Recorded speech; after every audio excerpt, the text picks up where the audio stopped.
Assalamualaikum warahmatullahi wabarakatuh. Alhamdulillahi rabbil alamin. Segala puji hanya bagi Allah, Tuhan semesta alam. Salawat serta salam semoga senantiasa tercurah kepada junjungan kita, Nabi Muhammad sallallahu alaihi wasallam, kepada keluarga beliau, para sahabatnya, serta seluruh umat beliau yang setia mengikuti petunjuknya hingga akhir zaman.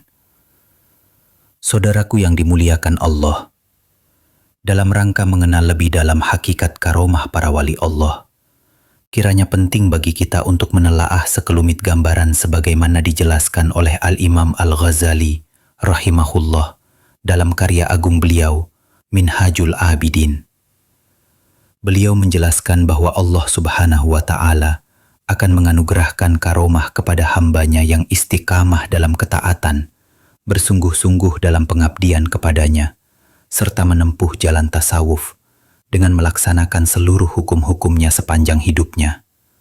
Maka, hamba seperti itu akan mendapatkan 40 macam karomah, yang terdiri dari 20 karomah di dunia dan 20 karomah lainnya di akhirat. Adapun 20 macam karomah yang Allah anugerahkan kepada para wali di dunia, akan kita uraikan satu persatu sebagai berikut. 1.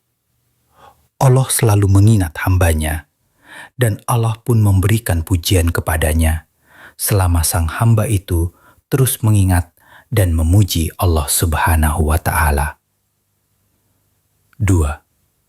Allah Jalla Jalaluhu menyatakan rasa terima kasih kepada hambanya, dan dia pun membesarkan pengaruhnya. Coba bayangkan, bila sesama manusia saja bisa saling berterima kasih dan saling menghargai, apalagi jika terima kasih dan penghargaan itu datang langsung dari Allah, Dat yang Maha Awal dan Maha Akhir. 3. Allah Subhanahu wa Ta'ala menganugerahkan kasih sayang dan cintanya, Al-Mahabbah. Betapa besar maknanya jika Anda dicintai oleh seorang raja atau atasan. Tentu banyak manfaat dan kemudahan yang akan Anda peroleh kapan saja dan di mana saja. Maka, bagaimana lagi jika yang mencintai Anda adalah Allah Subhanahu wa Ta'ala? 4. Apapun yang ingin dilakukan oleh hamba tersebut, diizinkan oleh Allah Subhanahu wa Ta'ala. 5. Allah Subhanahu wa Ta'ala senantiasa memberikan pertolongan dan perlindungan. Dia menjaga hambanya dari musuh-musuhnya dan memeliharanya dari segala macam kejahatan. 6. Allah Subhanahu wa Ta'ala menjamin rezekinya dalam setiap keadaan, tanpa harus bersusah payah mencarinya. 7. Allah Subhanahu wa Ta'ala menerangi hati dan perasaannya, sehingga ia mampu menghadapi segala bentuk perubahan dan pergantian dalam hidup ini dengan tenang. 8. Allah Subhanahu wa Ta'ala memberikan kemuliaan kepadanya. Ia tidak tunduk kepada dunia, bahkan sebaliknya, para raja dan penguasa justru tunduk dan menghormatinya. 9. Memiliki kemauan yang tinggi, al-himmah, yang tidak tercemar oleh pengaruh dunia dan tidak terpesona oleh keindahan-keindahan duniawi. 10. Kaya hatinya, bahkan lebih kaya daripada orang yang kaya harta. Keinginannya selalu baik dan jiwanya lapang. Ia tidak menangis karena lapar dan tidak bersedih karena kemiskinan. 11. Hatinya bercahaya, dan dengan cahaya itu ia selalu memperoleh petunjuk, baik berupa ilmu maupun rahasia-rahasia halus al-asrar yang bagi orang lain hanya bisa didapatkan setelah menempuh usia yang panjang. 12. Dada dan mata hatinya lapang, serta cemerlang dalam menghadapi berbagai kesulitan hidup, termasuk kesulitan orang lain. Bahkan, orang-orang datang kepadanya untuk mengadukan persoalan mereka. 13. Orang-orang yang kasar, kejam, bahkan yang tidak baik sekalipun, tetap menaruh hormat padanya karena kewibawaannya. 14. Semua orang mencintainya dan mendengarkan kata-katanya.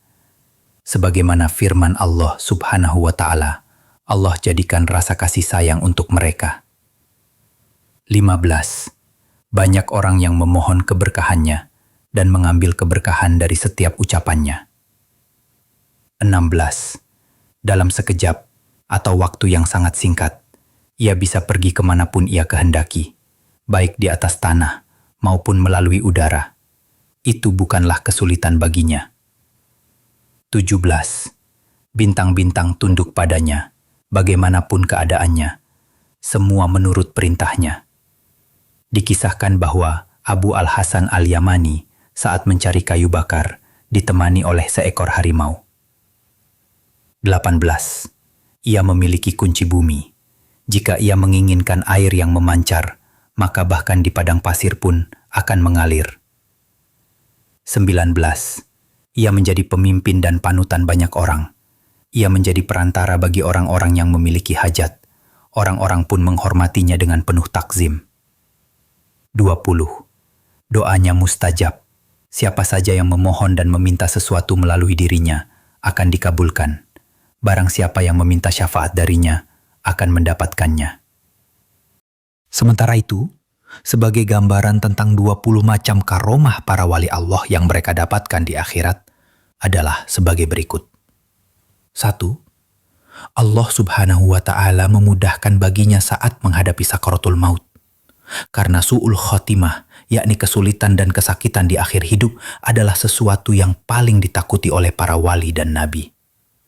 Bahkan Rasulullah SAW pun pernah berdoa, "Ya Allah, mudahkanlah bagiku saat sakaratul maut."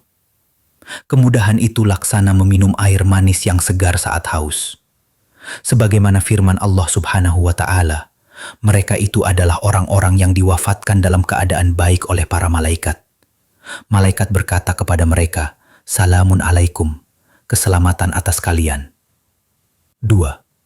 Tetap berada dalam keadaan makrifat dan iman, karena kematian adalah akhir dari segala kesusahan dan tangisan di dunia.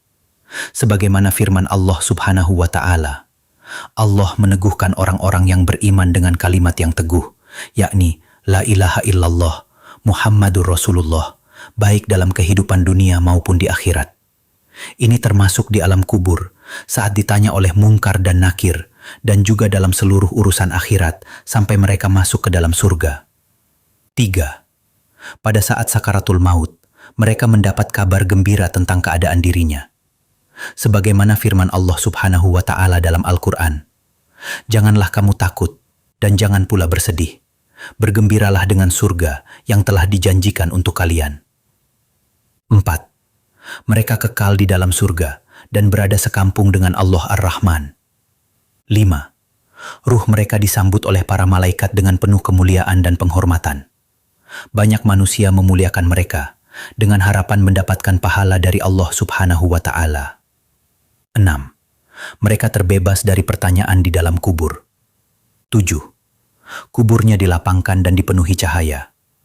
Ia merasakan kuburnya laksana taman yang indah dan menyenangkan, seperti kebun dari surga, hingga tibanya hari kiamat. 8. Ruh mereka tenang dan gembira, berada dalam perut tuyur, burung-burung, di bawah arsy Allah Subhanahu wa Ta'ala. Bersama sahabat-sahabat mereka yang solih, mereka saling bersenda gurau dengan riang. 9. Ketika dibangkitkan menuju alam mahsyar, mereka disambut dengan penuh kemuliaan.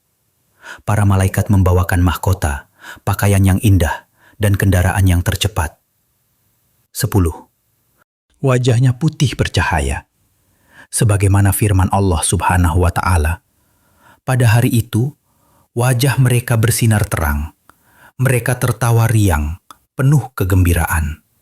11. Aman dari huru-hara pada hari kiamat. Sebagaimana firman Allah Subhanahu wa Ta'ala, kecuali orang-orang yang datang pada hari kiamat dalam keadaan aman sentosa. 12. Menerima buku catatan amal dari sisi kanan. Bahkan, sebagian dari mereka tidak memerlukan buku catatan sama sekali. 13. Terbebas dari segala hisab dan perhitungan amal. Kalaupun ada hisab, sangatlah ringan dan tidak menyulitkan. 14. timbangan amal baik mereka menjadi sangat berat. Bahkan, ada di antara mereka yang tidak perlu ditimbang sama sekali. 15. Meminum air dari telaga Rasulullah Shallallahu Alaihi Wasallam. Air itu menghilangkan dahaga dan rasa haus untuk selama-lamanya. 16. Tidak mengalami kesulitan saat meniti Syiratal Mustaqim. Mereka melewatinya dengan cepat tanpa terdengar suara gemuruh api neraka. 17. Diberikan hak untuk memberikan syafaat pada hari kiamat. Sebagaimana para nabi dan rasul juga diberi hak untuk memberi syafaat. 18. Kekal di dalam surga dengan penuh kemuliaan dan kebesaran. 19.